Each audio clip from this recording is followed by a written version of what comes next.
I want to start by correcting the phrase in the title of this video. You do not want a boosted immune system. I mean that seriously. An immune system running at maximum is not health. That is what happens in rheumatoid arthritis, in lupus, in a severe allergic reaction. An overactive immune response is one of the most destructive things the human body can do to itself. What you actually want is an immune system that responds appropriately, fast when it needs to be, accurate about what it attacks, and able to stand down when the threat is gone. That distinction matters because the entire supplement industry is built on the word boost, and people over 60 are the most heavily marketed group in it. So today I'm going to give you 7 ordinary foods with real evidence behind them. I'm going to tell you what the research actually shows. And near the end, I'm going to tell you about one popular supplement that has caused permanent nerve damage in people who took it for years to prevent infection. That part is not theoretical. I have seen the case reports. Please stay for it. First, let me explain what actually changes with age because it is more specific than getting weaker. Immunologists call it immunosenescence. 3 things happen. Your thymus, the gland that trains new T cells, shrinks steadily from adolescence onward. By 70, it is largely replaced by fat. So you produce very few new naive T cells. That means your immune system relies on the memory it already has and struggles with genuinely new threats. Second, your existing immune cells respond more slowly and less precisely. Third, and this is the important one, baseline inflammation rises. Researchers call it inflammaging. You end up with an immune system that is simultaneously less effective at fighting infection and more inflamed at rest. So the goal is not more activation. It is better function and less background inflammation. Now, the foods. Number 1 is fermented foods. And this has the most striking recent evidence. In 2021, researchers at Stanford published a randomized trial in the journal Cell. 36 healthy adults were assigned for 10 weeks to either a high fermented food diet or a high fiber diet.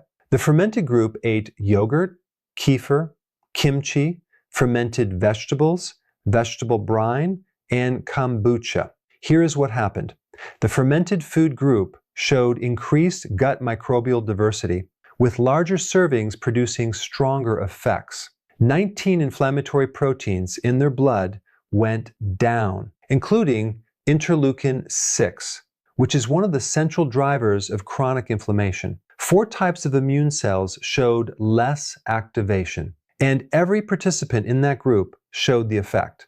Now the surprise. The high fiber group did not show increased microbial diversity, and their inflammatory markers did not drop. The researchers had expected fiber to win. Their interpretation was that 10 weeks may not be long enough for gut bacteria to adapt to more fiber, particularly in people whose microbiomes are already depleted. I am not telling you fiber is bad. Fiber is excellent, and I have made whole videos about it. But this is one of the clearest signals we have that fermented foods do something specific for the immune system. The practical version is a serving a day. Plain yogurt with live cultures, kefir, sauerkraut, or kimchi. Look for the words live and active cultures. And note that most shelf-stable sauerkraut has been pasteurized, which kills the organisms. Number 2 is protein. And this is the one I worry about most in my older patients. Antibodies are proteins.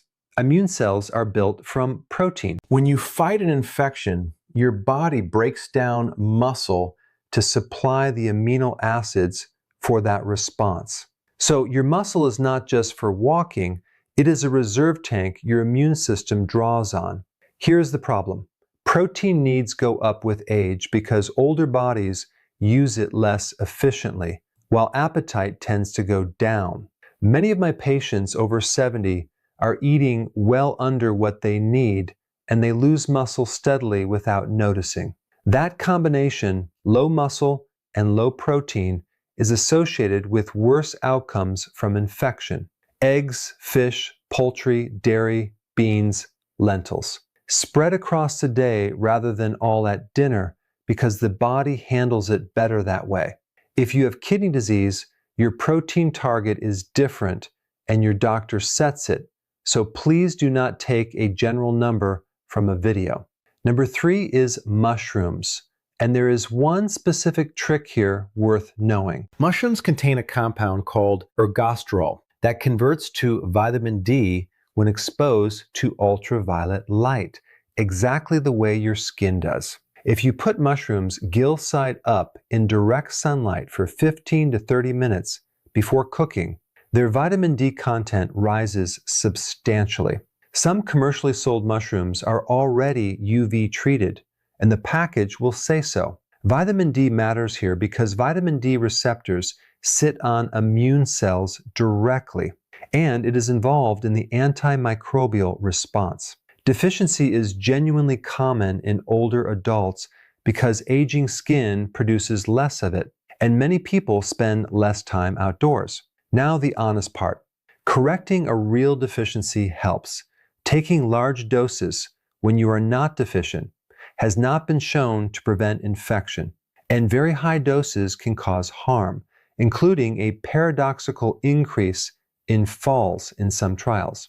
Get the blood test rather than guessing. If this is useful to you, tell me in the comments whether you have had your vitamin D level checked. I read them. Number 4 is garlic, onions, and leeks. The allium family. They contain organosulfur compounds, and garlic has been studied in small trials for reducing the frequency of colds. I will be straight with you. That evidence is limited and the trials are small. But garlic is cheap, it makes vegetables taste good enough that people actually eat them, and it has better cardiovascular data than immune data. I include it as a reasonable habit, not a proven intervention. Number 5 is colorful fruit and vegetables.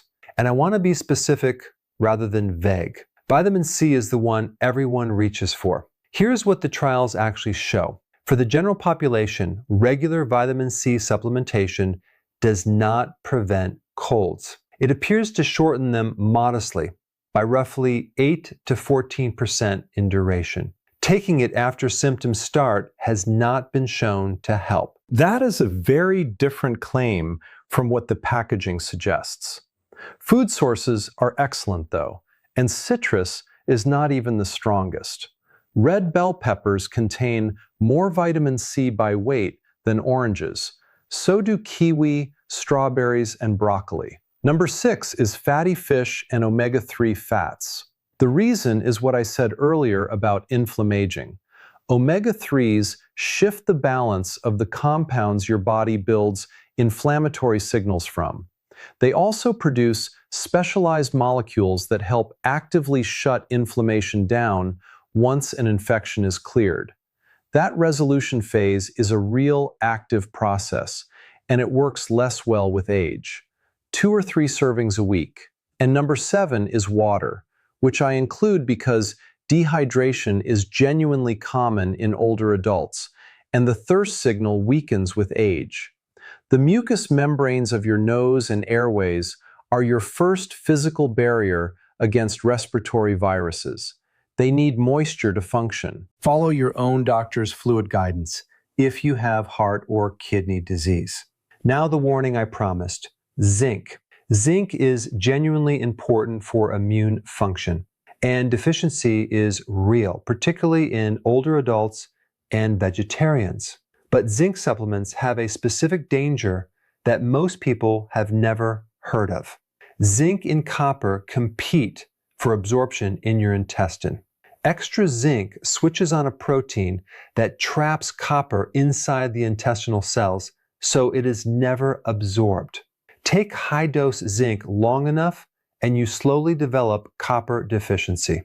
And copper deficiency causes anemia, low white blood cell counts, and damage to the spinal cord. There are published case reports in the neurology literature of people who develop serious progressive nerve and spinal cord damage this way. Some of them were taking daily zinc for years, specifically to prevent infection. In several documented cases, the neurological damage did not fully reverse even after the zinc was stopped and copper was replaced. The upper limit for adults set in the United States is 40 milligrams a day from all sources combined, and European authorities set it lower. Plenty of immune supplements contain 50 milligrams per serving. So please go read the label of anything you are taking daily. If you are taking high-dose zinc long-term, that is a conversation with your doctor. And a simple blood test can check your copper. Short-term zinc lozenges for a cold are a different situation from taking 50 milligrams every day for 5 years. Food sources carry no such risk. Oysters, beef, pumpkin seeds, chickpeas, cashews. And now the part that will not sell a single supplement, but is the truth. The single most effective thing you can do for your immune system after 60 is not on this list.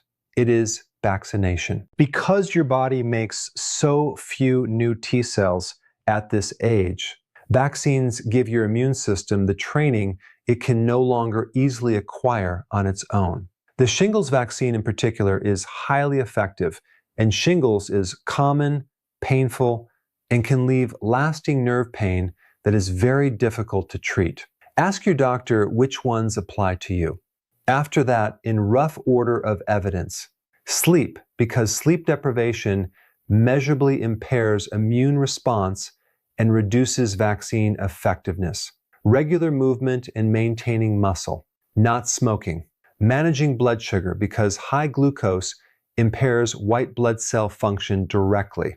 And staying socially connected, which sounds soft but has real data behind it. The food matters. It is just genuinely not first.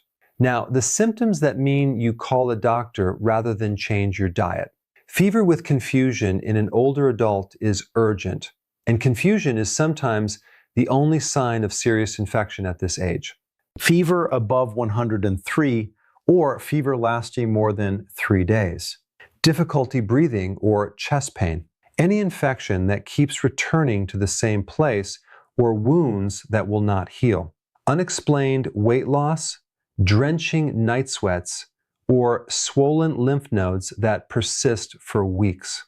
And please know that older adults often do not mount a fever at all with a serious infection. Sudden confusion, a fall, or simply not being themselves can be the presentation. If a family member seems suddenly off, that is worth a phone call.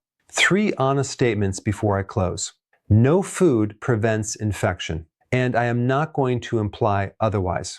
Most nutrition and immunity research is observational and works through general health rather than any dramatic mechanism. And this video is education, not medical advice. I am a physician, but I am not your physician. Here's what I would like you to take away. The word boost is a marketing word. What your immune system needs at 70 is not stimulation.